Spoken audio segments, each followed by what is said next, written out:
बिस्मिल्लाहिर्रहमानिर्रहीम। अस्सलाम वालेकुम। मैं हूं सलमान, आप देख रहे हैं MSY ऑफिशियल। गुज़िश्ता रोज़ सिक्योरिटी के हवाले से एक इजलास बुलाया गया। उस इजलास का मकसद पाक अफगान जंग और इंडिया से जो मामलात ख़राब हैं पाकिस्तान के, उसका एक लाहे अमल तैयार करना था। और इस इजलास में तमाम सूबों के, चारों सूबों के वज़ीर आला को भी मदऊ किया गया। लेकिन वही हुआ जिसका डर था। मुंतखब वज़ीर आला KP के जनाब सुहेल आफरीदी साहब ने वही किया जिससे शायद उनकी से उम्मीद थी। उनसे यही उम्मीद थी कि वो हुकूमत का सामना नहीं करेंगे, एक बार फिर वो वही हरकत करेंगे जिससे मुल्क को नुकसान हो। और उन्होंने वही किया। उन्होंने वही मुर्गी की एक टांग पकड़ के रखी कि जब तक बानी PTI जनाब इमरान खान साहब को रिलीफ नहीं मिलता या उनको रिहाई नहीं मिलती, वो किसी भी इजलास में शिरकत नहीं करेंगे। मतलब अब सोचने और समझने की बात है, क्या साबिक वज़ीर आज़म जनाब इमरान खान साहब को जो कैद में हैं, क्या वो वज़ीर आज़म जनाब शहबाज शरीफ साहब की वजह से कैद में? क्या उन्होंने उनको कैद किया हुआ है? क्या शहबाज शरीफ के कहने पर उनको रिहाई मिल सकती है? क्या साबिक वज़ीर आज़म जनाब इमरान खान साहब वज़ीर आज़म शहबाज शरीफ के कैदी हैं? मतलब एक अजीब सी बात है ना। वो तो मुल्क के मुजरिम हैं, वो सज़ा याफ्ता जो हैं वो अदालतों की तरफ से हैं। शहबाज शरीफ साहब ने तो उन्हें कोई सज़ा नहीं दी। तो उसके ऊपर अगर CM KP के जनाब सुहेल आफरीदी साहब अगर ये मौक़िफ़ रखते हैं कि मैं इस इजलास में शिरकत नहीं करूँगा, जबकि ये इजलास इस वक्त जो है KPK की मौजूदा सूरत हाल से बहुत मुमासलत रखता है और बहुत ज़रूरी था उनके लिए, और ये उनका ओहद उठाने के बाद उनका पहला इजलास था जिसमें उनको शिरकत करनी चाहिए थी। जबकि वज़ीर आज़म जनाब शहबाज शरीफ साहब ने उनके वज़ीर आला बनने पर उनको फ़ोन किया था, उन्हें मुबारकबाद दी थी। जब इतनी बात होती है और जब आप एक नए मनसब पर आते हैं तो आपको एक थोड़ा सा अपने अंदर एक ठहराव लाना पड़ता है। और दूसरी एक बात ये सुहेल आफरीदी साहब जो ये फरमा रहे हैं कि जब तक जनाब इमरान खान साहब को रिलीफ नहीं मिलेगा वो किसी से कोई बात नहीं करेंगे। मतलब क्या KPK में सिर्फ इमरान खान साहब ही को रिलीफ मिलने के बाद तमाम मामला सेट हो जाएंगे? क्या KPK में कोई दूसरे मामलात नहीं हैं? वहाँ के जो हालात और मामलात हैं, क्या वो बानी PTI जनाब इमरान खान साहब की रिहाई से मुंसलिक हैं? क्या उनको लगता है कि अगर इमरान खान साहब को रिलीफ मिलता है और वो रिहा हो जाते हैं, जो कि पॉसिबल नहीं है किसी भी सूरत में, और ख़ासकर इस बात पे कि शहबाज शरीफ साहब को चाहिए कि वो उनको रिहा करें, तो भाई हुकूमत के हाथ में तो नहीं है, वो अदालत के मुजरिम है, अदालत की तरफ से सज़ा याफ्ता मुजरिम है। तो अब इस सूरत हाल में उनको चाहिए था कि वो इस इजलास में शिरकत करते और जो भी मामला थे वो उनको अपने तौर पर देखते या उसका इजलास का हिस्सा बनते।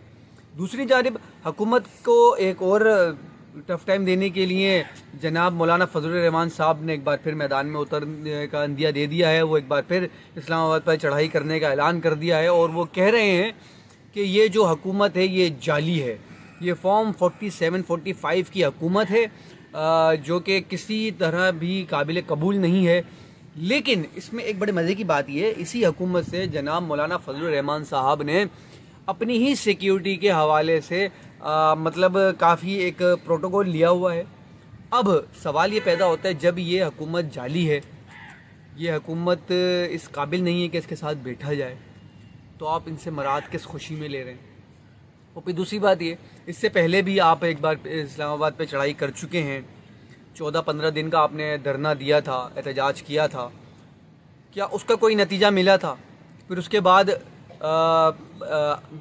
जो आइन में जो तरमीम की गई थी, 26वीं आइनी तरमीम लेकर आई गई थी, इसमें तो मौलाना फजलुर रहमान साहब हुकूमत के शाना बशाना खड़े हुए थे। वो तो अपोजिशन के साथ मीटिंगें कर रहे थे, पीपल्स पार्टी के साथ उन्होंने मीटिंग करी, नून लीग के साथ उन्होंने मीटिंग करी, PTI के साथ उन्होंने मीटिंग करी, दूसरी जमातों के साथ उन्होंने मीटिंग करी। तो उस वक्त ये हुकूमत जायज़ थी, आज नाजायज़ हो गई। मतलब ये चीज़ें समझ में नहीं आ रही हैं। और वो भी उस वक्त जब पाकिस्तान इस वक्त जंगी हालात से दो चार है, अफ़गानिस्तान से इसकी जंग छिड़ी हुई है, इंडिया से जंग किसी भी लम्हे इंडिया हमला कर सकता है, जबकि अंदरूनी मामला आपके KPK में इंतहाई ख़राब हैं। दूसरी बात ये है कि हुकूमत को जो है इस वक्त अपने ही इत्तेहादी से मतलब मुंह का सामना है, वो उसके मुंह को आई हुई है। पीपल्स पार्टी आपस में एक दूसरे पे तीर बरसाए जा रहे हैं, एक दूसरे की कारकर्दगी पे सवाल उठाए जा रहे हैं।